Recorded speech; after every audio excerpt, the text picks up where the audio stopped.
चलो सब बच्चे ज्वाइन कर लिए लगभग। अब तो स्ट्रेंथ बहुत कम ही हो गया, 40 बच्चे आते हैं सिर्फ। 40 भी नहीं, 39 ही है।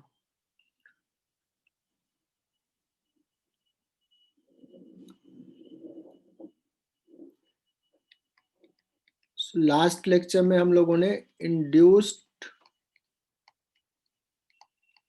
इलेक्ट्रिक फील्ड के बारे में डिस्कस किया।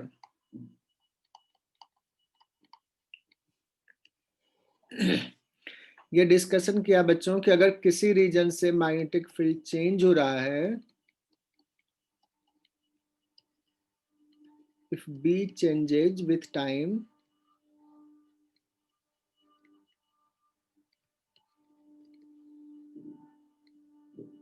there will be induced electric field.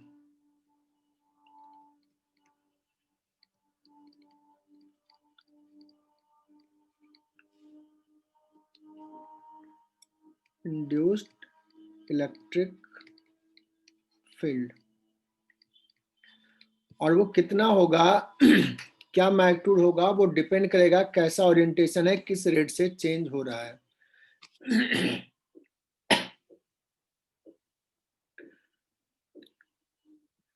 चलिए, गला मेरा जो खराब हुआ,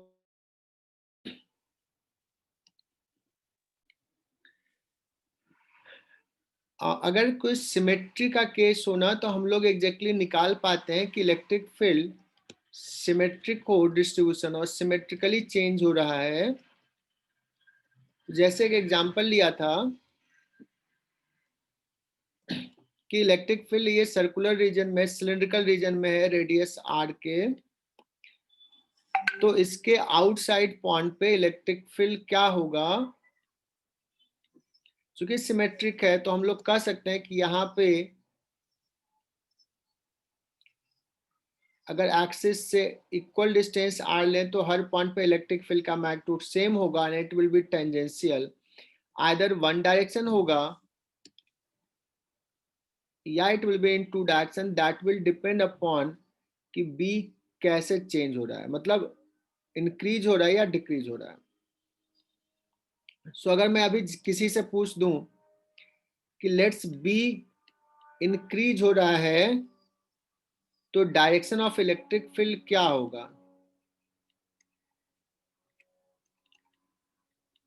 1 के डायरेक्शन में होगा या 2 डायरेक्शन में होगा, कौन सा ऑप्शन सही होगा? Can you guess? पिछले क्लास में तो हमने डिस्कस किया था, गेस नहीं, अब तो मतलब बताओ क्या होगा।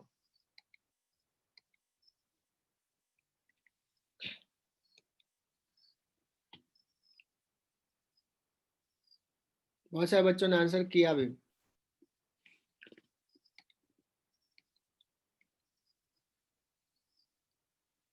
और सबने एक साथ बोला है सर 1 डायरेक्शन में होगा। बहुत बढ़िया यार। देखो, मैग्नेटिक फील्ड इंक्रीज हो रहा है तो down into the plane field बढ़ रहा है, तो करंट इसमें ऐसा, अगर ये लूप रख दो तो इसमें एक ऐसा करंट प्रोड्यूस करेगा जो out of the plane magnetic field produce करे, है ना, बिकॉज इनटू द प्लेन बढ़ रहा है, तो आउट ऑफ द प्लेन के लिए ऐसा होगा। तो सबने 1 जो बताया 1 इज करेक्ट आंसर। ठीक है। और किसी ने निकाला होगा कि what will be the electric field, magnitude में कितना होगा। तो हम लोग फैराडेज लॉ लगा देते हैं, induced EMF E dot d l का integration, so E into 2πr, E dot d l का integration that is equal to d phi by D t, है ना, that is equal to pi r square d B by D t. ये सिर्फ magnitude लिख रहा हूं, direction तुम देख लोगे। ई आ गया था D B by D T R square by 2r। मुझे लगता है इसका ग्राफ ये सब भी दिखा दिए थे, आउटसाइड इनसाइड। बच्चों मैं ये दोबारा भी बता दिया बिकॉज ये इंपॉर्टेंट है।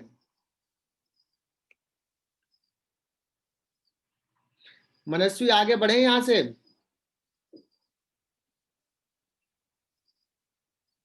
हाँ सर। ठीक है।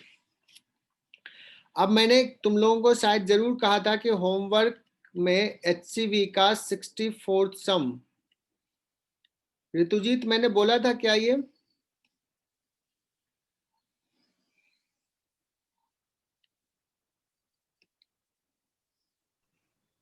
हाँ सर।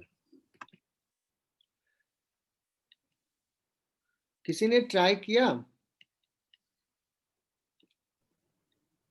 हाँ सर किया। बढ़िया।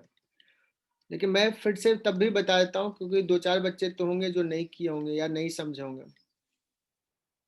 बच्चों फिर से मैं बोल रहा हूँ, ये बहुत ही बेसिक सम है। HC वर्मा 64th सम, समझना इस चीज को। रिकॉर्डिंग चालू है? यस।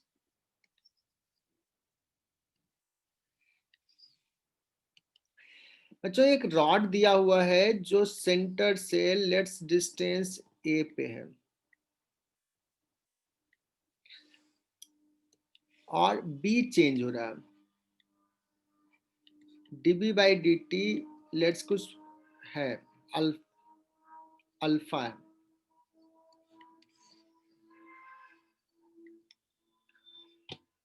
सो निकालना ये है कि इस रॉड में एक EMF जनरेट होगा। इस रॉड के, मान लो ये रॉड का नाम दे दिया PQ। सो PQ एंड में के बीच में पोटेंशियल डिफरेंस डेवलप होगा। क्यों पोटेंशियल डिफरेंस डेवलप होगा ये हमें देखना है। तुम कहोगे सर यहाँ पे क्या होगा? बच्चों इस रीजन में एक इलेक्ट्रिक फील्ड इंड्यूस्ड होगा, इंड्यूस्ड इलेक्ट्रिक फील्ड, और जिसका नेचर ऐसा होगा। अगर dB/dt पॉजिटिव है तो तुम कहोगे सर ऐसा होगा, dB/dt निगेटिव है तो उल्टा हो जाएगा। तो this is induced electric field. So इस पर्टिकुलर पॉइंट पे अगर मैं बात करूं,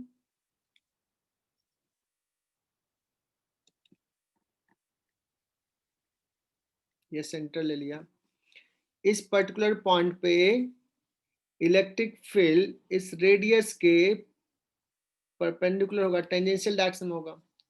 यहाँ पे इलेक्ट्रिक फील्ड ऐसा होगा। यहाँ पे बात करें तो electric field, induced electric field का डायरेक्शन ऐसा होगा। M I right?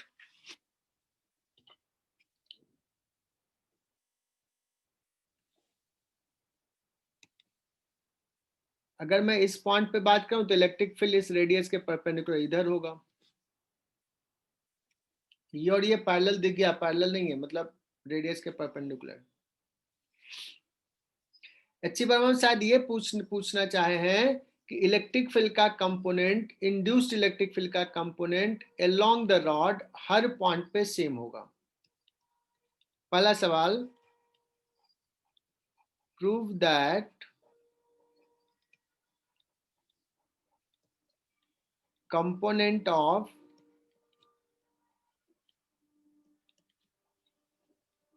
induced electric field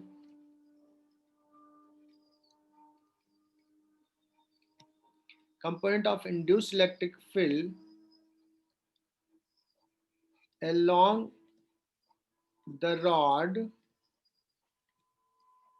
ये सब अपने नोटबुक में लिख लोगे, will be same at every point।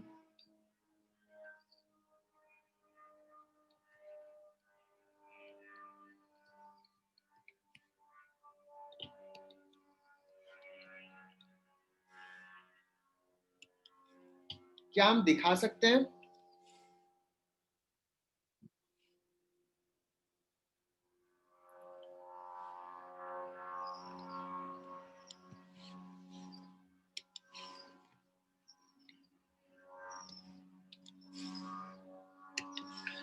मान लो बच्चों यहाँ पे ये E है,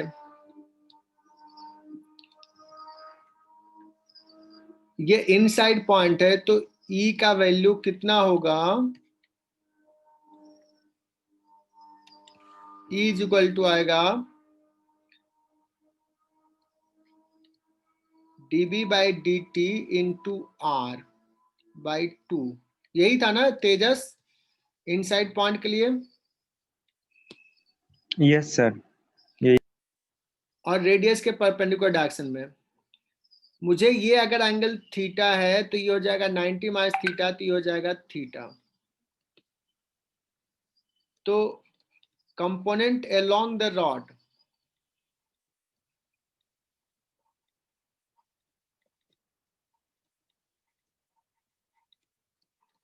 कंपोनेंट अलोंग द रॉड क्या करेंगे? E cos theta.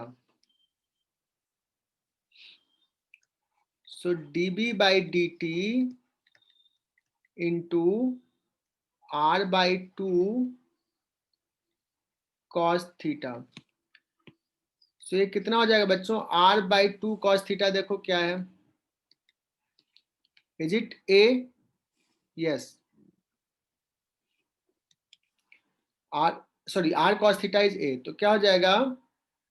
1/2 into dB by D t into A।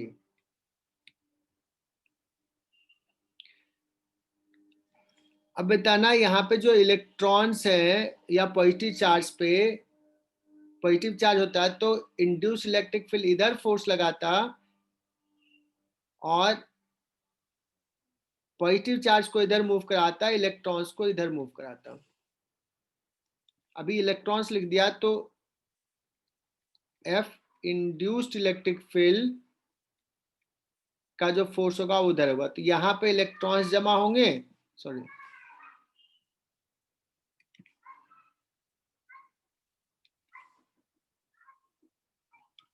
यहाँ पे इलेक्ट्रॉन्स जमा होंगे और यहाँ पे पॉजिटिव चार्ज जमा होगा। होगा कि नहीं?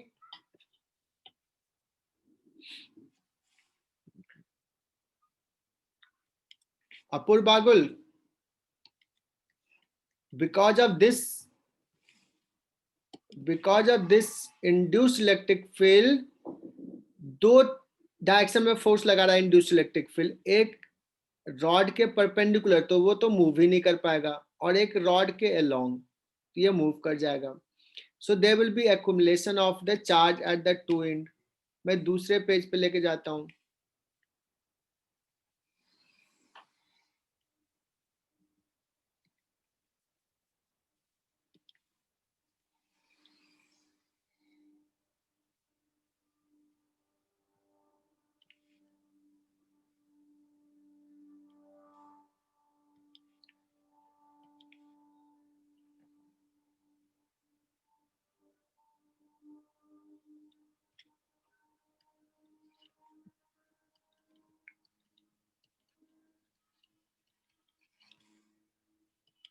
तुम लोगों ने कहा कि सर यहाँ से जो इलेक्ट्रिक फील्ड है वो इधर है इंड्यूस्ड इलेक्ट्रिक फील्ड, और उसका इधर कंपोनेंट होगा।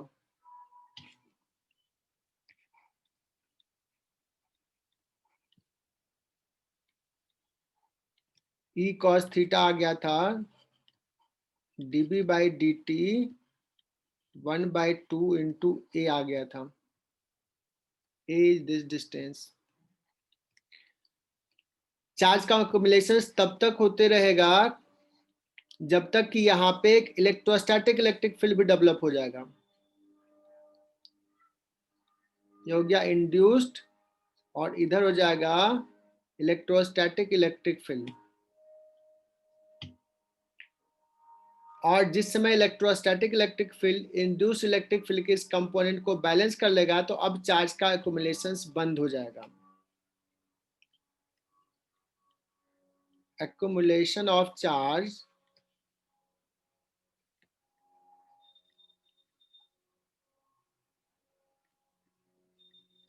will stop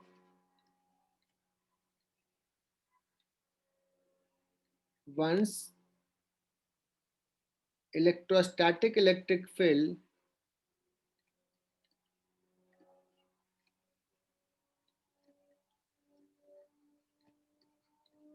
field becomes equal to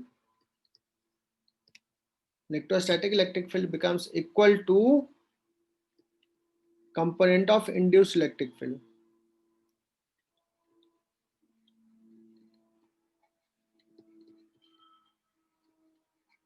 Induced electric field.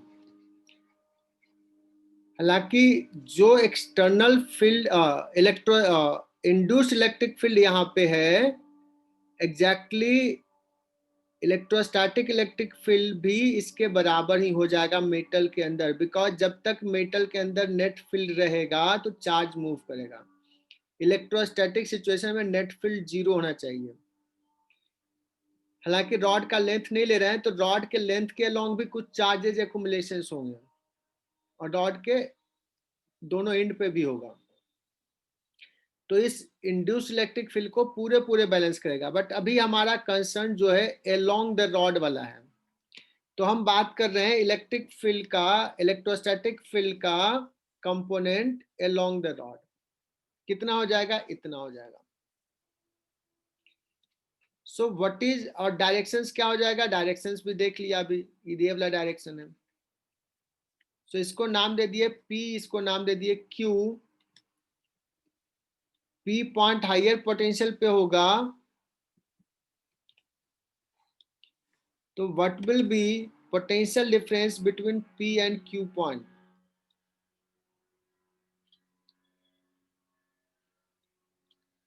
P और Q पॉइंट के बीच का पोटेंशियल जो होगा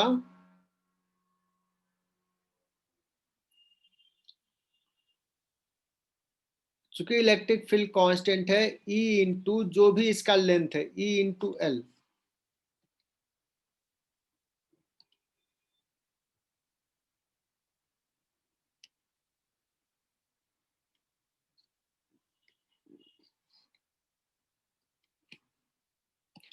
E कितना है 1/2 A L dB by dt।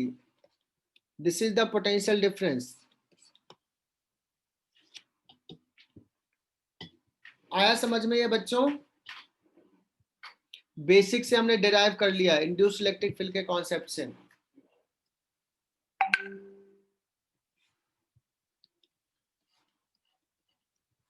अच्छी बार हम यही प्रूफ करने के लिए कहे थे कि कांस्टेंट है ये।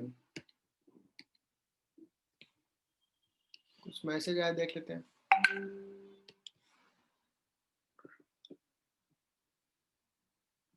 अब मैं एक सवाल पूछता हूं,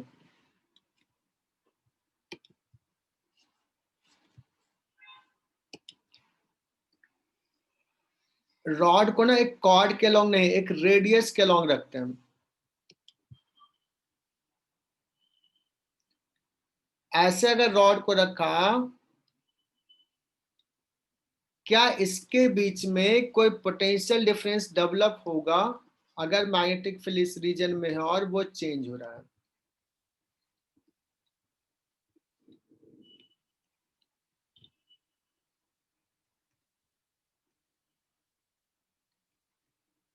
Will there be potential difference across end of the rod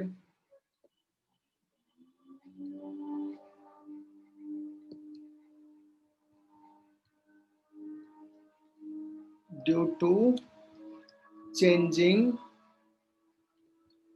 magnetic field? कुछ बच्चों ने आंसर शायद भेजा है। ऋतुजीत ने कहा सर नहीं होगा। ऋतुजीत क्यों नहीं पोटेंशियल डिफरेंस डेवलप होगा?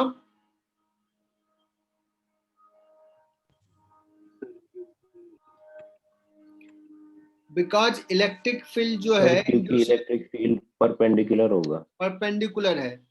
तो ये इस देखो ये रॉड का जो विड्थ है ना, विड्थ के अलोंग पोटेंशियल डिफरेंस डेवलप होगा, बट लेंथ के अलोंग इसके और इसके अलोंग नहीं होगा, है ना, क्योंकि अलोंग द लेंथ तो इसका कंपोनेंट ही नहीं है। कोई पोटेंशियल डिफरेंस डेवलप इसके रॉड के अलोंग नहीं होगा। अब मैं इसी को बात करता हूं आगे कि एक रॉड ऐसे रख दिया, एक रॉड ऐसे रख दिया और एक रॉड ऐसे रख दिया, 3 रॉड रख दिया। देखना कैसे दो कॉन्सेप्ट को मिक्स करते हैं। 3 रॉड रख दिया बच्चों। अब अगर मैं पूछूं कि रॉड 1, रॉड 2, रॉड 3, रॉड 1 और 3 के बीच में कोई पोटेंशियल डिफरेंस डेवलप नहीं होगा। रॉड 2 के क्रॉस होगा, जो अभी हमने निकाला भी, है ना। अगर ये तीनों रॉड को कनेक्ट कर दिया तो कह सकते हैं कि ये इसमें एक करंट हो जाएगा। तीनों रॉड को कनेक्ट कर दिया, मान लो तीनों का रेजिस्टेंस R1, R2, R3 है। Can you guess how much current will be there? इसका लेंथ अगर L है तो ये रॉड एक बैटरी जैसा बिहेव कर रहा था। यहां जो समझाया, this rod can be treated as a battery of this much EMF, और इसका कुछ इंटरनल रेजिस्टेंस है तो ये रहेगा। अभी ये ओपन था, सिर्फ रॉड रखा हुआ था, तो ये ओपन बैटरी जैसा है, टर्मिनल ओपन है। लेकिन अगर हमने रॉड को ऐसे कनेक्ट कर दिया तो ये कैसा बिहेव करेगा? Can you draw the rediagram the circuit? कि ऐसा बैटरी है, एक इंटरनल रेजिस्टेंस है R2 का, फिर एक R1 है ये, और एक R1 है, इसके क्रॉस तो कोई पोटेंशियल डिफरेंस है नहीं। So if I ask you to find current, तुम कहोगे सर ये जो आपने अभी EMF निकाला है divide by R1 plus R2 plus R3। EMF कितना है? हाफ इंटू ए कितना है? ये वाला है A, इंटू L क्या है? ये वाला।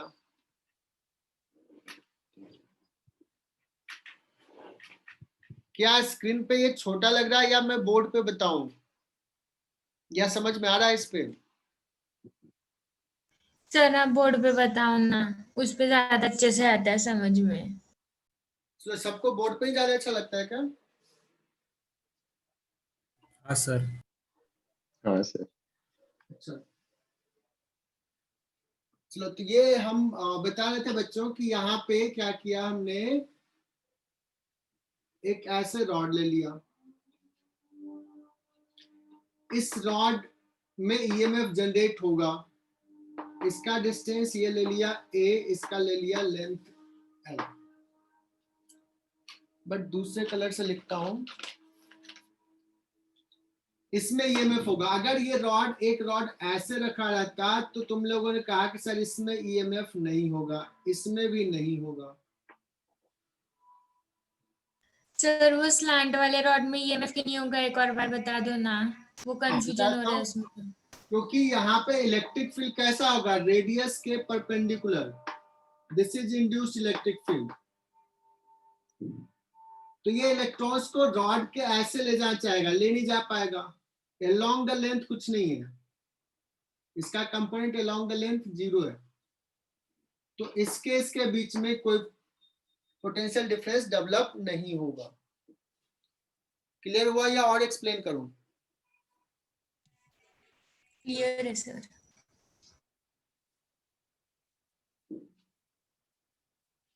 इलेक्ट्रिक फील्ड परपेंडिकुलर है तो इलेक्ट्रॉन्स को इधर ले जाना चाहेगा, इधर नहीं। तो रॉड के अलोंग तो एक्युमुलेशन होगा ही नहीं। यहाँ पे देखो टेंजेंशियल, रेडियस के परपेंडिकुलर, यहाँ पे इधर है, यहाँ पे इधर है, लेकिन इधर है तो इसका एक कंपोनेंट है इधर, तो चार्जेस को मूव कराएगा। यहाँ पे हाई पोटेंशियल, यहाँ पे लो पोटेंशियल, ऐसे हमने बताया था। फिर हमने कहा कि एक काम करो, इसको ना ज्वाइन कर दो, इसको ज्वाइन कर दो। और मैं पूछूं कि इसमें कितना करंट होगा, तो इसका रेजिस्टेंस हमने दे दिया लेट्स R1, इसका R2 जनरल दे दिया, इसका R3।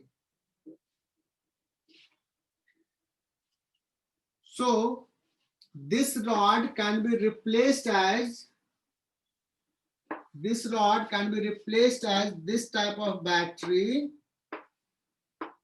internal resistance R2, ये इसमें तो कोई ईएमएफ नहीं है, सिर्फ R3 और ये R1। इसका ईएमएफ हमने निकाला था, क्या आया था, A/2 इंटू dB/dt।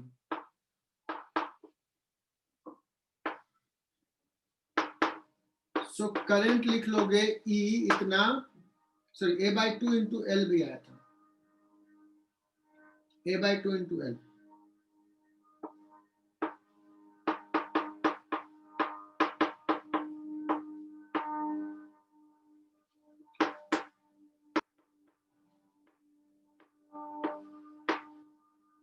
और कुछ बच्चों को जरूर चमक गया होगा कि सर आपने तो अभी ईएमएफ बेसिक से निकाला, मैकेनिज्म से, इलेक्ट्रिक फील्ड, ये सब कितना पोटेंशियल डिफरेंस डेवलप होगा। अगर मैं बात करूं कि ये देखो, ये क्लोज लूप ले लिया फैराडेज लॉ से, तो उससे तो और आसानी से निकल जाएगा। फैराडेज लॉ से induced EMF is equal to d∅/dt। इसका एरिया कितना हो जाएगा, d∅/dt of what is the area, base into height, half into base into height into b। बताओ एक ही लाइन में आ गया कि नहीं, क्या कोरिलेशन समझ में आया। अब एक सवाल ले रहा हूं कि यहाँ पे मैग्नेटिक फील्ड इस रीजन में है, सिलिंड्रिकल रीजन में, और तुम लोग आइडिया बताना कि रॉड अगर इसके अंदर है तब तो ठीक है, रॉड ना ऐसे रखा हुआ है, इसका कुछ पोर्शन इस रीजन से बाहर भी है, तो ये रॉड PQ है। What is potential difference develop in the rod PQ, rod रखा हुआ, B चेंजिंग, dB/dt कुछ है अल्फा।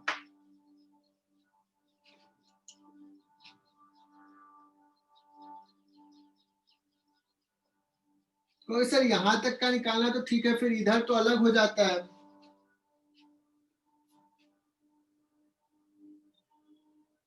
तो एक मैं आइडिया देता हूं, ये लेंथ कुछ दिया रहेगा, मतलब ये डेटा दिया रहेगा,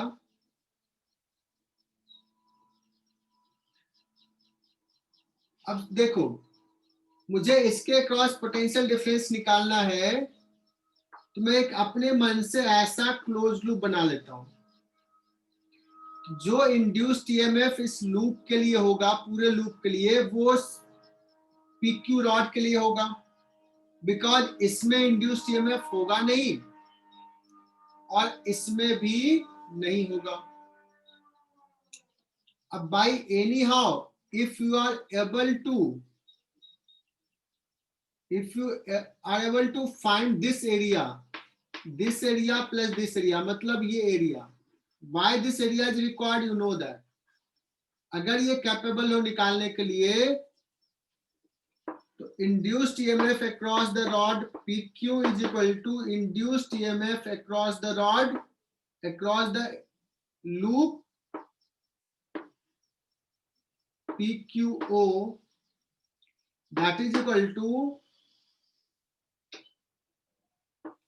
d∅/dt। और इस d∅/dt में तुम्हें करना क्या है, ये एरिया निकालना है। So if data are given, ये एंगल अगर दिया है तो इसका एरिया तुम्हें निकालने आता है, इसका एरिया भी निकालने आता है, तो कर लोगे। बताओ होगा कि नहीं।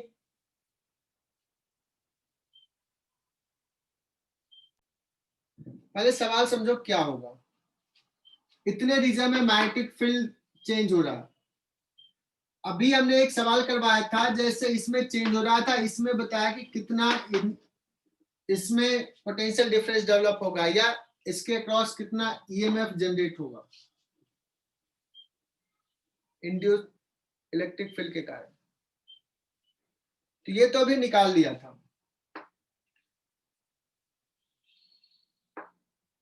कितना हुआ यहाँ पे जो इलेक्ट्रिक फील्ड है, इंड्यूस इलेक्ट्रिक फील्ड, यहाँ पे भी उसका कंपोनेंट इधर सेम रहेगा, तो सिंपली E इंटू एल कर लिया।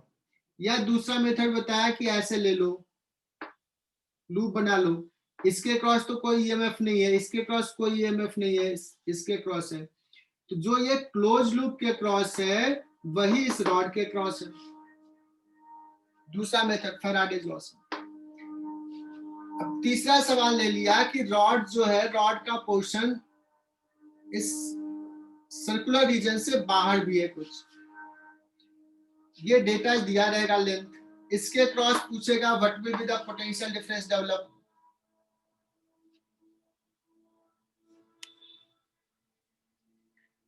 जब इसके क्रॉस लिखना है तो इधर तो इलेक्ट्रिक फील्ड तो जानते हैं, इधर का अलग हो जाएगा बिकॉज ये आउटसाइड रीजन है। तो मैंने आइडिया दिया ये कि इसको अपने मन से कंप्लीट कर लो। इसके क्रॉस कोई ईएमएफ डेवलप नहीं होगा, इस रॉड के क्रॉस एक्सप्लेन कर चुके हैं। इस रॉड के क्रॉस भी नहीं होगा बिकॉज इलेक्ट्रिक फील्ड जो इंड्यूस इलेक्ट्रिक फील्ड है नॉर्मल है। तो जो इस लूप के क्रॉस होगा वो वही इस रॉड के क्रॉस होगा, पीक्यू रॉड के क्रॉस। तो पीक्यू रॉड के cross induced EMF is equal to PQ O loop के cross induced EMF that is equal to d phi by D T.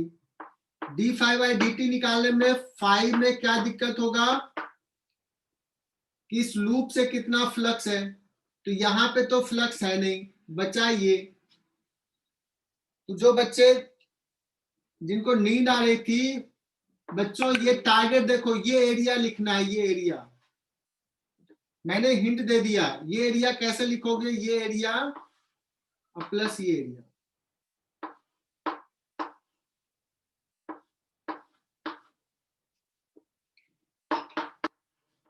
area into dB by dt. How to write area, you know that. You are capable to write.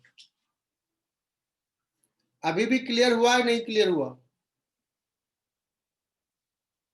हो गया sir. पक्का हो गया?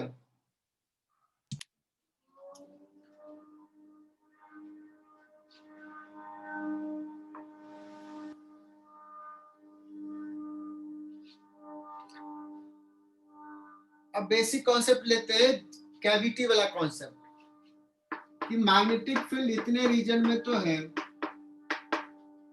और इतने reason में magnetic field नहीं है, there is no magnetic field.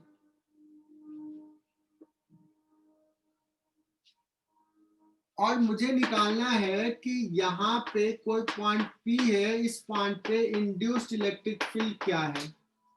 अगर B चेंज हो रहा है that means there is some dV by dt। इस कैविटी रीजन में क्या होगा,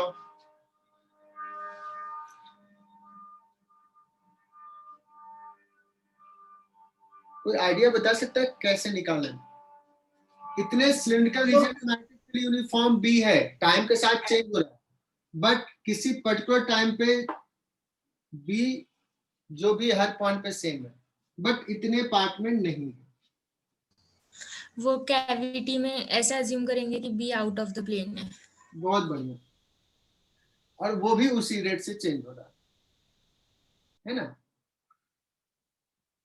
सो हम इसको भी क्या करेंगे बच्चों, दो सिस्टम मान लेंगे। एक सिस्टम ये पूरा फुल आर रेडियस में मैग्नेटिक फील्ड, और एक दूसरा ये मान लो R1 ले लेता हूं, R1 रेडियस में मैग्नेटिक फील्ड। तो इस पॉइंट पे इंड्यूस इलेक्ट्रिक फील्ड 2 होगा। EP कौन कौन सा, electric field at point P due to the system 1 plus electric field at point P due to the system 2.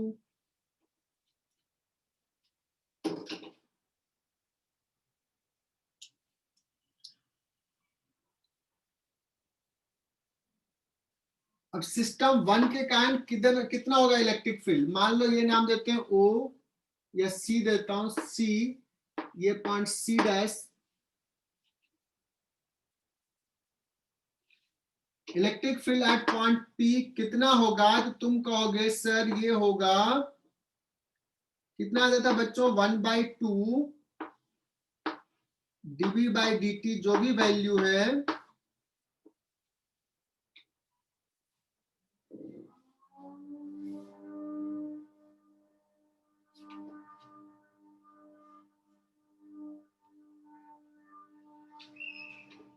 और इनटू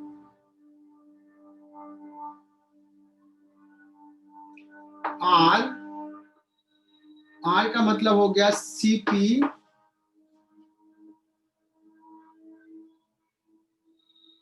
लेकिन इसका डायरेक्शन किधर है?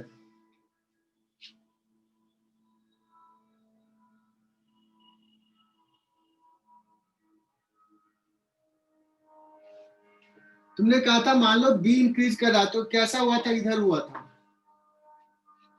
B इधर था, B इंक्रीज कर रहा है, तो यहाँ पे फील्ड कैसा था? इधर था। तो R cross B,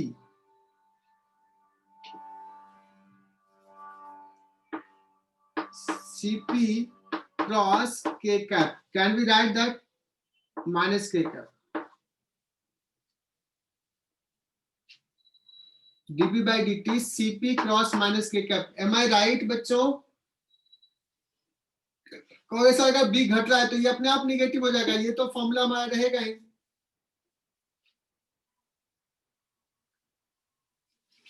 plus EP2, P point पे सिस्टम 2 के कारण 1/2 dB/dt,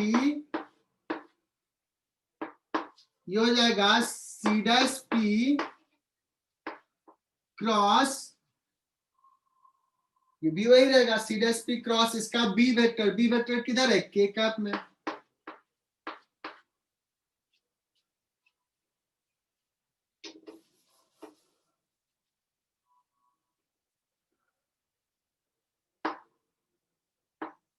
So 1/2 dB/dt common,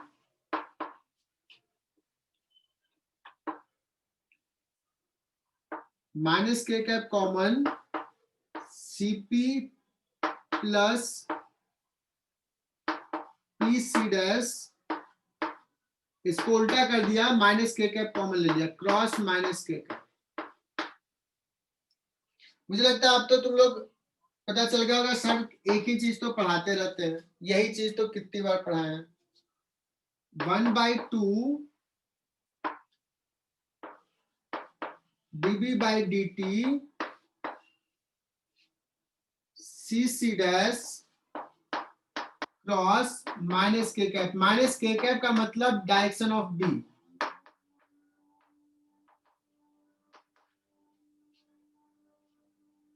B किधर है? और ये फॉर्मूला हमेशा, ये माइनस K कैप का मतलब डायरेक्शन ऑफ B, तो ये हमेशा वैलिड रह जाएगा। अगर dB/dt पॉजिटिव है तो ये डायरेक्शन से होगा, निगेटिव है तो अपने आप आ जाएगा। इतना क्लियर है कि यहाँ पे जो फील्ड होगा CC' के परपेंडिकुलर होगा और यूनिफॉर्म होगा। Induced electric field will be uniform in this region and perpendicular to CC'। बच्चों इस टाइप का सवाल IIT अभी तक नहीं पूछा है, लेकिन पूछ सकता है।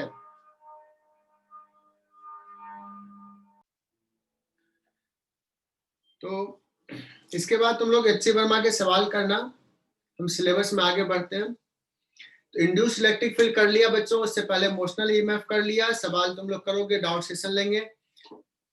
हम लोग आगे बढ़ते हैं, एक कॉन्सेप्ट जो बहुत ही इंपॉर्टेंट है, दैट इज सेल्फ इंडक्शन।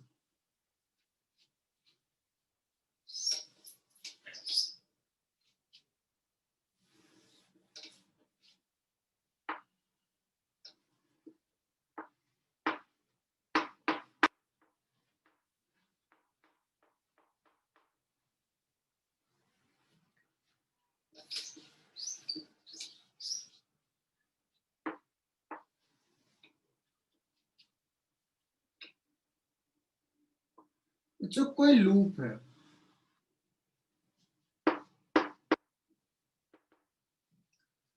और इसमें कुछ करंट है,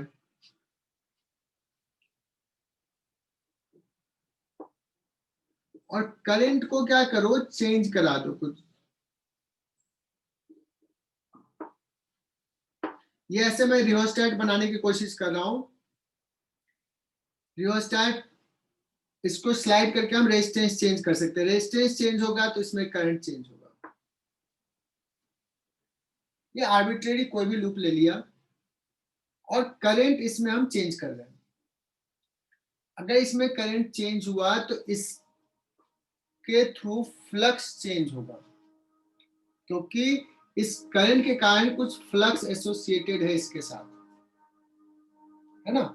जैसे ये लूप लेते हैं, सर्कुलर लूप, तो इसमें फील्ड लाइंस हमने दिखाया था, ऐसा होता है फील्ड लाइंस।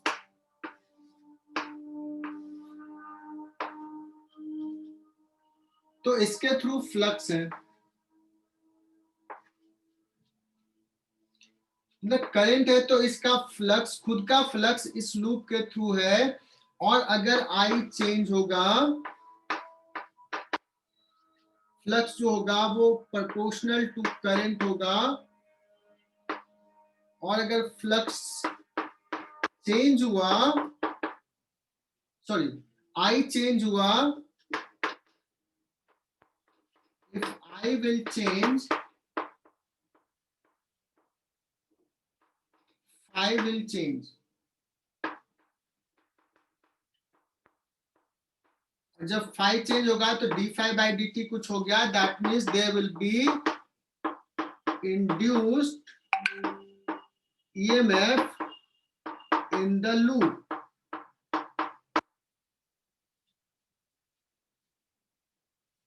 एक induced EMF होगा, लेकिन क्यों हो रहा है? खुद के करंट के कारण हो रहा है।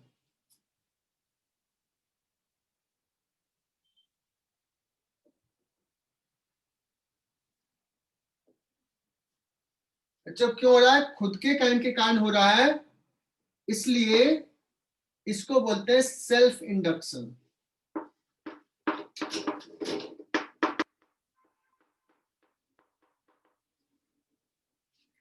जैसे कुछ बच्चे खुद मोटिवेट हो जाते हैं, उनका मार्क्स कम आया एग्जाम में, तो क्या करते हैं, मोटिवेट हो जाता है, मुझे तो लाना है, तो इसको बोलते हैं सेल्फ इंडक्शन, सेल्फ मोटिवेट होगा। और कुछ बच्चे होते हैं, एक दूसरा लूप है, इसमें करंट है, इसका फील्ड लाइंस के कॉरेस्पॉन्डिंग इससे फ्लक्स होगा।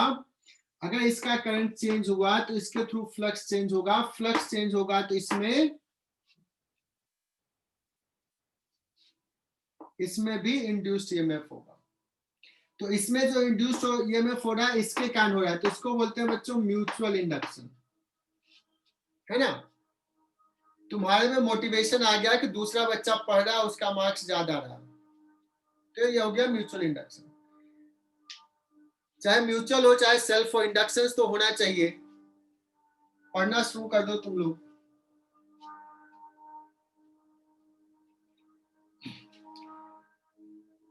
तो बच्चों ये कॉन्सेप्ट क्लियर हुआ क्या? Self induction and mutual induction. हाँ सर। खुद में करंट चेंज होगा तो उसमें ईएमएफ जनरेट होगा।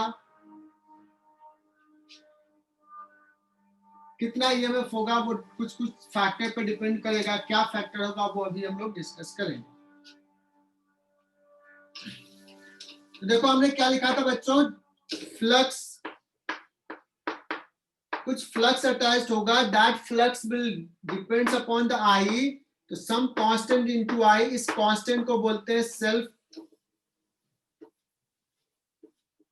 Inductance, sorry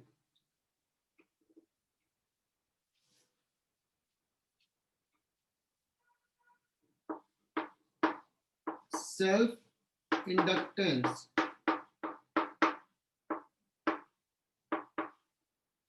L। अगर कोई पूछे कि L का यूनिट क्या होगा, तो तुम कह सकते हो फ्लक्स का यूनिट डिवाइड बाय एम्पियर का यूनिट। तो क्या हो जाएगा सेल्फ इंडक्टेंस का यूनिट? वेबर पर एम्पियर। मैंने कहा कि इसका अगर फ्लक्स चेंज होगा, करंट चेंज होगा, तो फ्लक्स चेंज होगा d∅dt equal to L into di/dt।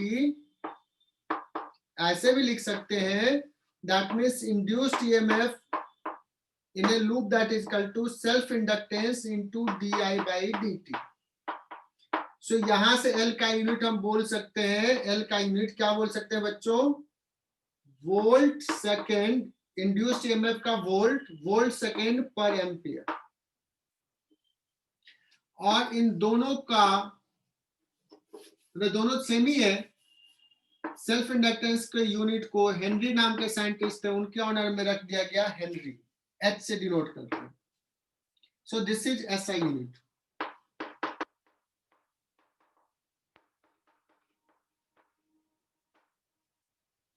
One Henry is a big unit. जैसे कुलम सर बड़ा मैं है, डाला फैराड बड़ा है, वैसे ही हेनरी बड़ा है। तो मोस्ट ऑफ द टाइम तुम्हें दिया रहेगा 0.1 henry, sorry milli henry, 4 milli henry, इस टाइप का सेल्फ इंडक्टेंस दिया रहेगा।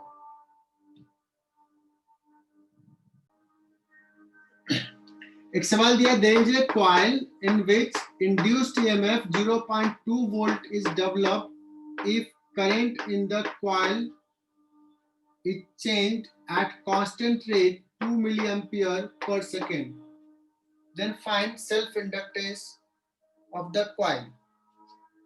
इससे आसान सवाल तो तू जिंदगी में भी नहीं सोच सकता है।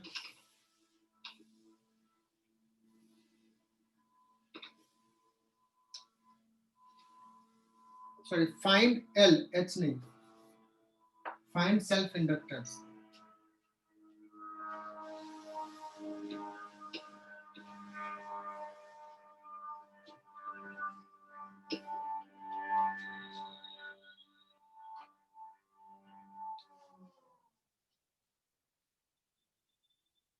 इसमें तो कुछ करना ही नहीं है। इंड्यूस्ड ईएमएफ दिया हुआ, that is equal to L into di/dt।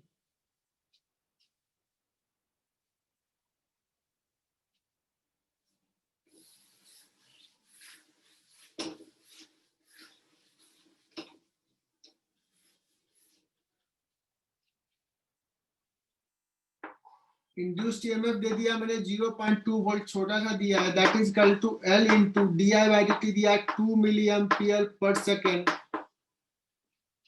देखो ये L जो है बहुत बड़ा यूनिट आ गया है, मतलब ये ऐसा इतना बड़ा होता नहीं है।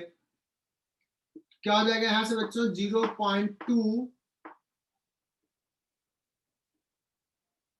Upon 2 into 10⁻⁻3।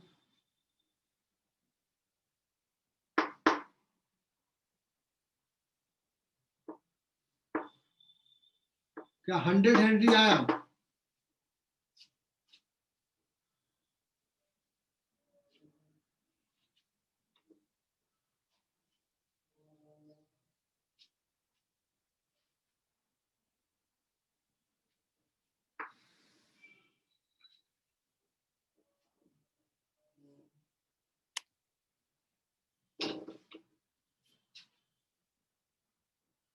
मुझे लगता है इसमें किसी को दिक्कत नहीं होगी। तो नेक्स्ट चीज सीखना है बच्चों कि how to find self inductance of a coil. Self inductance of a solenoid. Solenoid का सेल्फ इंडक्टेंस निकालना है। जब ऐसा दिया रहेगा, कोई कॉइल है और सेल्फ इंडक्टेंस निकालना है, तो क्या करो उसमें कि मान लो करंट आई जा रहा है, इसका radius, cross section radius small r ले लिया, लेंथ L ले लिया और number of turns per unit length N ले लिया।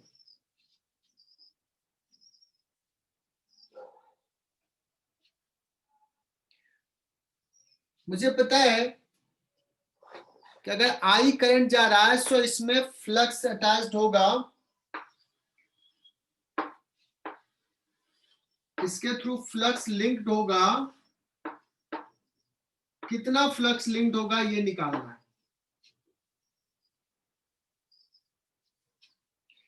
तो मैं कंसीडर करता हूं एंड इफेक्ट को नेगलेक्ट करते हैं, R is much much less then L। ये बहुत छोटा है कंपेयर टू दिस। तो यहाँ पे सबके मैग्नेटिक फील्ड यूनिफॉर्म है। सो टोटल फ्लक्स लिखना है। सबसे पहले मैं एक लूप से फ्लक्स लिखता हूं। तो एक लूप का एरिया कितना है, पाई R स्क्वायर, और ये पॉइंट पे मैग्नेटिक फील्ड कांस्टेंट है B, जो भी B होगा लिख लेंगे। ये तो एक लूप का फ्लक्स है बच्चों। कितने लूप अटैच्ड हैं, how many number of loops are there,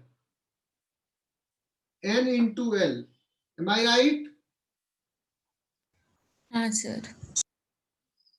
इतने नंबर ऑफ लूप्स है, एक लूप से ये है। हालांकि हमने अप्रोक्सीमेशन लिया है, यहां वाले लूप से फ्लक्स कुछ डिफरेंट होगा, बट ऐसे जो डिफरेंस है उसको नेग्लेक्ट कर रहे हैं। हम मान रहे हैं कि ये बहुत बड़ा है, तो 2 4 10 20 से थोड़ा कम भी होगा तो चलेगा। सो रफली फ्लक्स इज दिस। एक लाइन में आंसर आ गया, क्या हो जाएगा, N L पाई R स्क्वायर, B कितना होता है, म्यू नॉट N I क्या है, current in the loop. So phi is equal to L into I। तो L के जगह पे क्या है, ये पूरा term. So what is self inductance of the coil, self inductance of the coil is solenoid is pi R square mu naught N square L।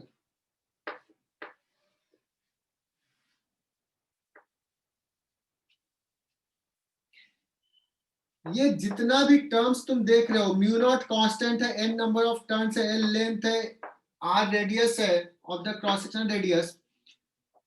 So self-inductance depends on the geometry of the shape of the coil. It does not depend upon, self-inductance does not depend upon the current flowing through the coil. ये line लिख लो। Self-inductance of a coil depends upon shape, size, orientation of the coil.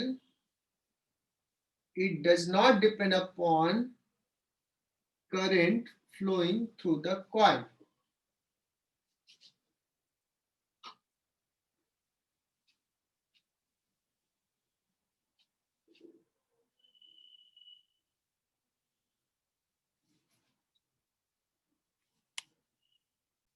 Self inductance पढ़ लिया, mutual inductance भी पढ़ ही लेते हैं, थोड़ा syllabus आगे बढ़ा देते हैं।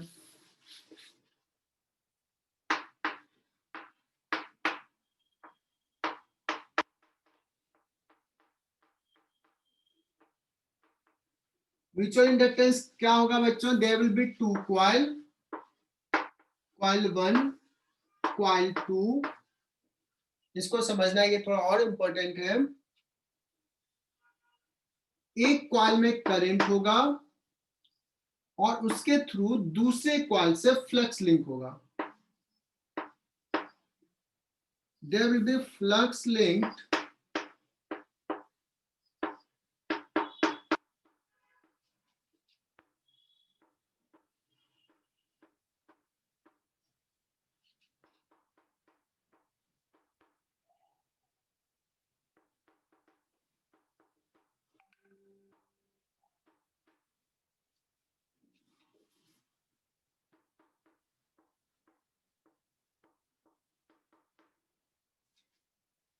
W flux, magnetic flux linked in one coil due to current in other coil.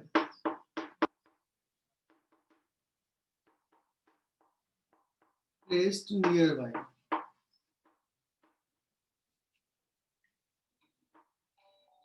If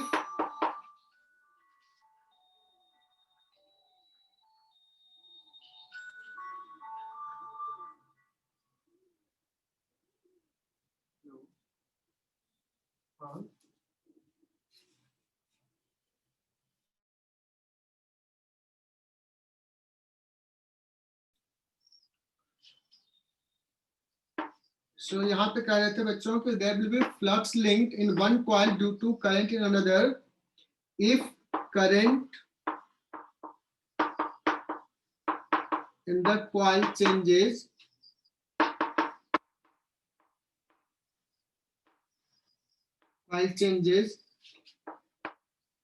corresponding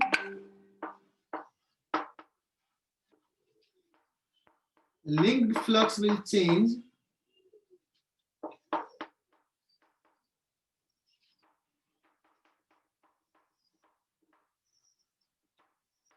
hence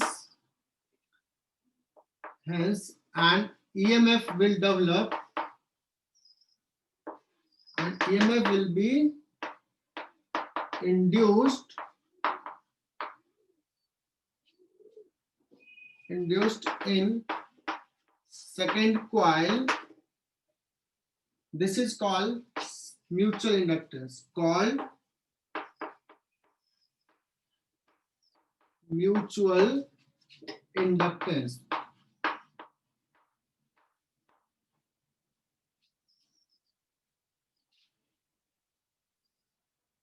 ठीक है, अब मान लो कि इसमें करंट ले लिया I और इसके थ्रू फ्लक्स ले रहे हैं, तो flux in the coil 2 due to current in 1 that will depends upon current in the coil 1 and there will be proportionality constant, उसको मैं लिख लेता हूं mutual inductance of coil 2 with respect to 1. कुछ ऐसा रिलेशन होगा बच्चों.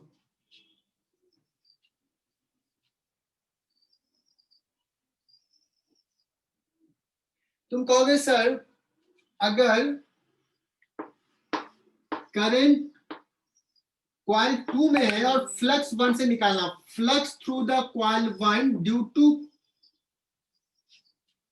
करंट इन कॉइल 2, ये होगा mutual inductance of coil 1 with respect to 2 into current in 2.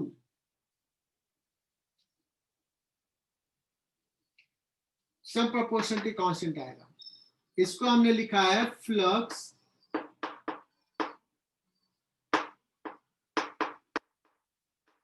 In coil 2 due to current in 1. और ये प्रूफ किया जा सकता है, जो कि हमारे लेवल में नहीं है. It is proved that M12 and M21 equal होता है. ये बहुत ही इंपॉर्टेंट फैक्ट बता रहा हूं. मतलब अगर मैं कहूं कि इसमें करंट 1 एम्पियर है, उसके थ्रू कुछ फ्लक्स अटैच्ड है, अगर करंट 1 एम्पियर इसमें कर दे तो इसके थ्रू भी फ्लक्स अटैच्ड उतना ही होगा. This is fact. ठीक है, मैथमेटिकल होगा इसका प्रूफ, बट बहुत कॉम्प्लिकेटेड होगा, हमारे लिए नहीं है. तो ये चीज याद कर लो, ध्यान में रख लो, ऐसा होता है. कैसा भी ओरिएंटेशन हो दो कॉइल का, अगर एक में कुछ करंट है उसके कॉरस्पॉन्डिंग दूसरे से जितना फ्लक्स लिंक्ड है, अगर वही करंट इसमें हो जाए तो पहले वाले से फ्लक्स एग्जैक्टली वही होगा, डजंट मैटर क्या ओरिएंटेशन था। Is it clear? तो ये इक्वल होगा,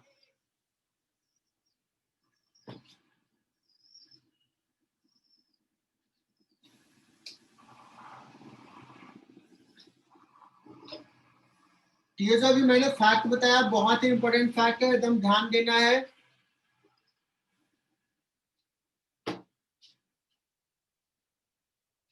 अब कहोगे सर म्यूचुअल इंडक्टेंस निकालना है मुझे, कैसे निकालूंगा?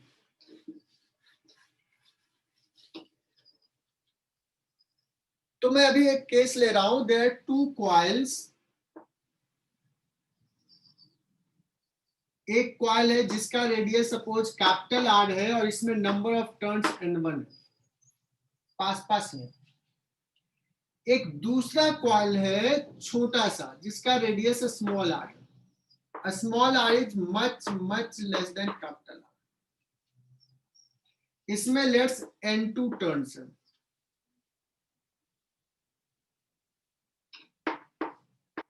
Both are concentric and coaxial relation.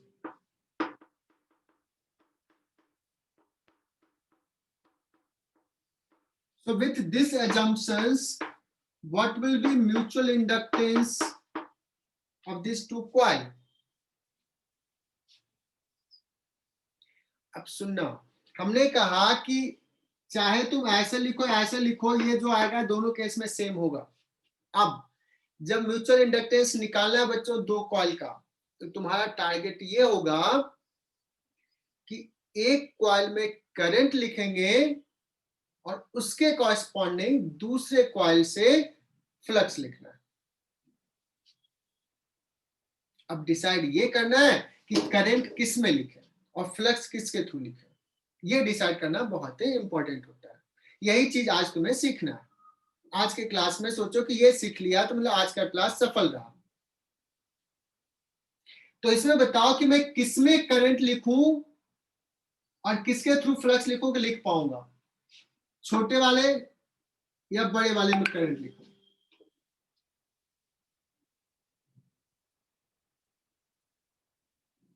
तेजस बता सकते हो किसमें करंट लिखें कि दूसरे से हम फ्लक्स लिखने के लिए कैपेबल हो? सर बड़े वाले में। बहुत बढ़िया। अगर किसी ने मान लो किसी ने कहता सर मैं छोटे में करंट लिखता हूं, ठीक है लिख लो। अगर करंट लिखते तो यार इसके कारण यहाँ भी कुछ फील्ड होगा, यहाँ भी कुछ होगा, यहाँ भी कुछ होगा, अलग अलग पॉइंट पे। इसके कारण यहाँ पे निकालने आता है क्या? नहीं आता मुझे। तो मैं क्या करूंगा, इसमें करंट मान लेता हूं। तो लिखो let current in bigger coil is I. Find flux through the smaller coil. Find linked flux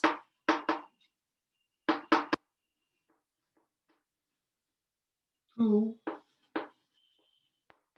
smaller coil.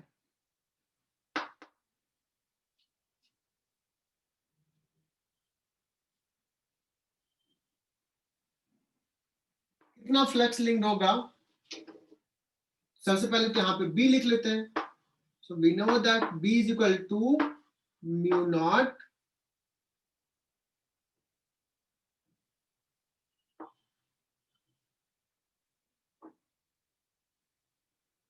क्या होता है, mu naught I upon 2R। यही होता है ना मैग्नेटिक फील्ड। लेकिन इसमें नंबर ऑफ टर्न्स N1 है, तो can be right N1 also. ये तो B हो गया। अच्छा ये B तो हमने सेंटर की बात किए थे, सेंटर पे होता है, लेकिन इससे थोड़ा दूर जाए तो B इतना नहीं होगा, डिफरेंट होगा। बट थोड़ा सा ही दूर जा रहा है तो लगभग हम B एज्यूम कर सकते हैं अप्रोक्सीमेशन ले सकते हैं कि इतना ही है। मतलब इसने एरिया में R is much less then R को लेकर के कहेंगे कि B यहाँ पे यूनिफॉर्म है। So flux attached will be pi R square into B mu naught N1 I upon 2R। लेकिन इसमें भी एक टर्न नहीं, N2 टर्न्स है, N2। इसको अरेंज करके लिख लेता हूं, mu naught pi small R square N1 N2 upon 2R into I. So this is mutual inductance. This is M of the coil. समझ में आया? सर वो करंट किसके थ्रू, हाँ बोलो। वो करंट किसके थ्रू लिखना है और फ्लक्स किसके थ्रू, वो एक और बार बता दो ना वो वाला कंसेप्ट। नहीं हमें बताने की जरूरत नहीं है मनस्वी, तुम क्या करो ना, उल्टा करना शुरू करो ना, अपने आप पता चल जाएगा। हमने तो इसमें ले लिया करंट और इसके थ्रू फ्लक्स लिख लिया। तुमको मन किया नहीं सर मैं तो जोश में हूं, मैं तो इसमें करंट लिख करके इसके थ्रू फ्लक्स लिखूंगा। लिखो, ट्राई करो, आएगा क्या तुमसे, निकलेगा क्या, निकाल पाओ। इसके कारण फील्ड लिखो, करंट लिखो, इसमें इसके थ्रू फील्ड लिख पाओगे क्या, क्या होगा, कर ही नहीं पाओगे। और जो मैं बात बता रहा हूं, आईआईटी क्या पूछेगा वो बता रहा हूं। आईआईटी पूछेगा कि करंट इसमें है छोटे वाले कॉइल में और इससे कितना फ्लक्स लिंक्ड है निकालो। और जिसने ये नहीं समझा, और आईआईटी ऐसे पूछा, पहले करंट दिया इस कॉइल में, पूछेगा इसके थ्रू फ्लक्स लिंक्ड है, तो वो तुम निकाल ही नहीं पाओगे। यहाँ पे फील्ड क्या है, यहाँ पे क्या है, यहाँ पे क्या है, सोचोगे हम आता नहीं है। तो ऐसे केस में क्या करो, अपने मन से उल्टा कर लो। करंट इसमें दिया है, नहीं मैं मान लेता हूं इसमें करंट ले लिया, इसके थ्रू फ्लक्स लिख लिया, जो आएगा वही आंसर उसके लिए भी है। तो you have to show the smartness. मेरी बात समझ में आई क्या अभिषेक अहिराव? हाँ सर।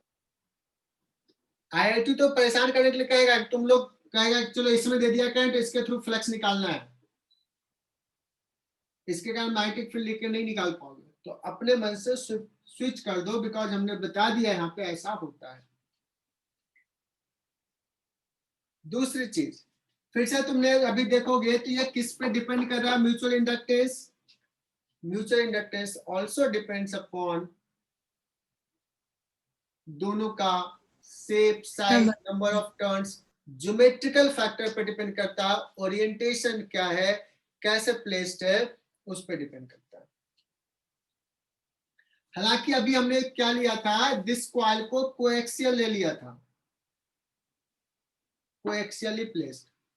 मैंने क्या कर दूं कि नहीं, इसका एक्सिस जो है पहले वाले एक्सिस से थीटा एंगल पे है। अगर ऐसा दे दिया तो भी कोई दिक्कत नहीं, बी इधर और इसका एरिया वेक्टर इधर, तो यहाँ पे क्या आ जाएगा, यहाँ पे और आ जाएगा एक cos थीटा,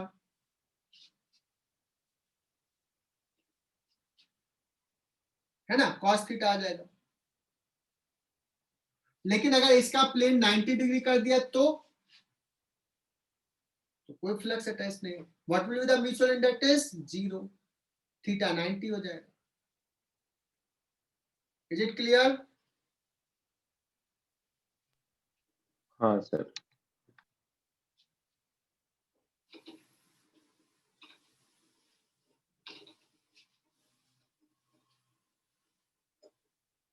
तो आज के क्लास का सबसे इंपॉर्टेंट पॉइंट यही रहा बच्चों कि एक किसके थ्रू फ्लक्स लिख सकते हैं, किसमें करंट ले, ये तुम्हें पता चल जाएगा, उसमें कोई बड़ी बात नहीं है।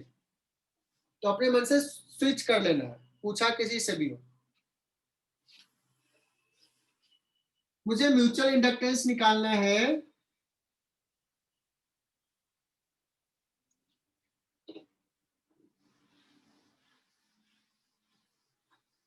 between two coils, एक का रेडियस a है, इसका लेंथ L1 है, and there is another coil, another solenoid जिसका क्रॉस सेक्शन यहाँ बड़ा है। ये अच्छी वर्मा भी सवाल दिया हुआ है। दिस इज L2, इसका साइड लिस्ट के B ले लिया, B is greater than A। इसमें number of turns per unit length N2 है, इसमें नंबर ऑफ टर्न्स N1 है। Find mutual inductance.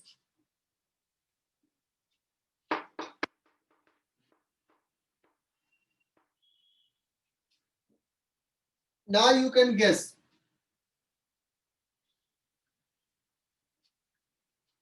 कि रेड वाले में करंट मानूं या व्हाइट वाले सोलेनॉइड में करंट मानूं। तुम लोग सोचो और निकालो। आज का ये लास्ट सवाल है। इसके बाद अभी कल नेक्स्ट क्लास में भी हम लोग यही डिस्कस करेंगे कि और डिफरेंट टाइप का सेल्फ इंडक्टेंस, म्यूचुअल इंडक्टेंस 2-4 और करवाएंगे। आज यहीं तक। अगर मैं इसमें करंट मान लिया रेड वाले में, तो इसका फील्ड लाइंस का डायग्राम ड्रॉ करता हूं।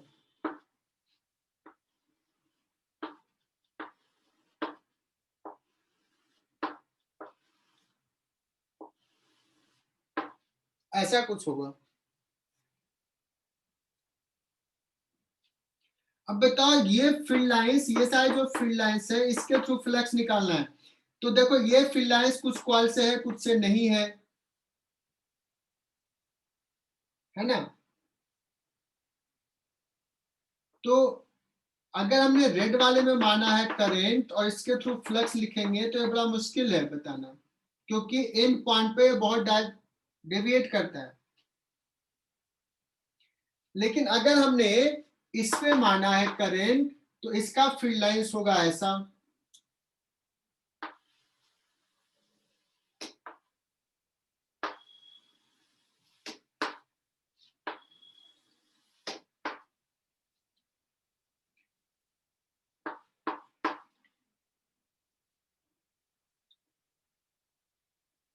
इसका यहाँ डेविएशन है, यहाँ डेविएशन, बट यहाँ तो कॉइल है भी नहीं। अगर हम इस कॉइल की बात करें तो ये सारे कॉइल में से तो हमें क्लियरली दिख रहा है कि इतने फील्ड लाइंस पास कर रहे हैं, इतने एरियाज पास जाने वाले। तो हम लोग करंट किसे मानेंगे? ये व्हाइट वाले में, लॉन्गर सोलेनॉइड वाला। इसमें करंट मान लिया I। So what is the flux? तो अगर सर इसके एक कॉइल से फ्लक्स जो हो जाएगा पाई A स्क्वायर या B स्क्वायर, किससे मैं पूछूं? आदित्य सूर्यवंशी।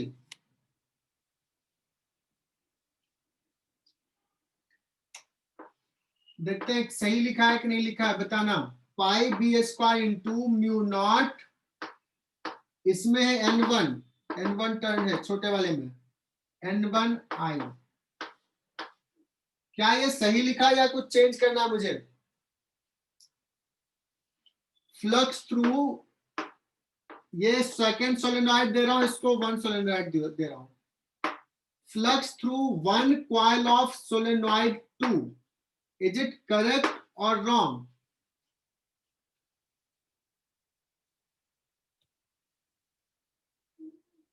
श्रीतोष ने बता दिया, बहुत बढ़िया श्रीतोष। अरे यार ये एरिया इतना बड़ा है बट फील्ड लाइंस तो इतने से ही पास कर रहा है। तो श्रीतोष ने कहा नहीं सर आप यहाँ पे A स्क्वायर लिखो।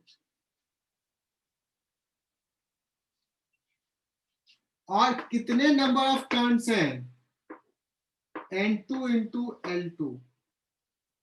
So flux will be pi A square N1 N2 L2 or mu naught I. So this is mutual inductance of these two coils.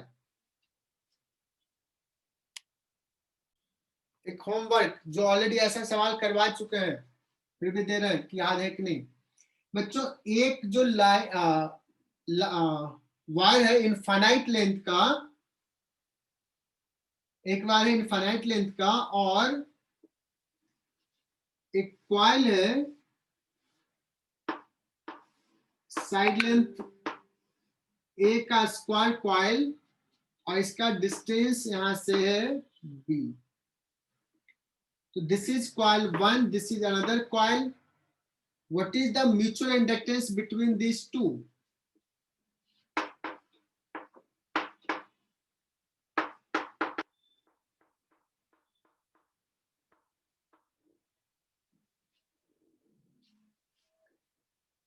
तुम कहोगे कि सर ये कॉइल कहाँ है?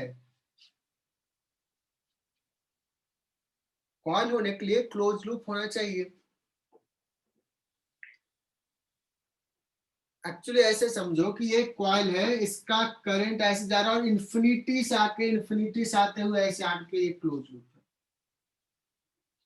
और ये तो है ही।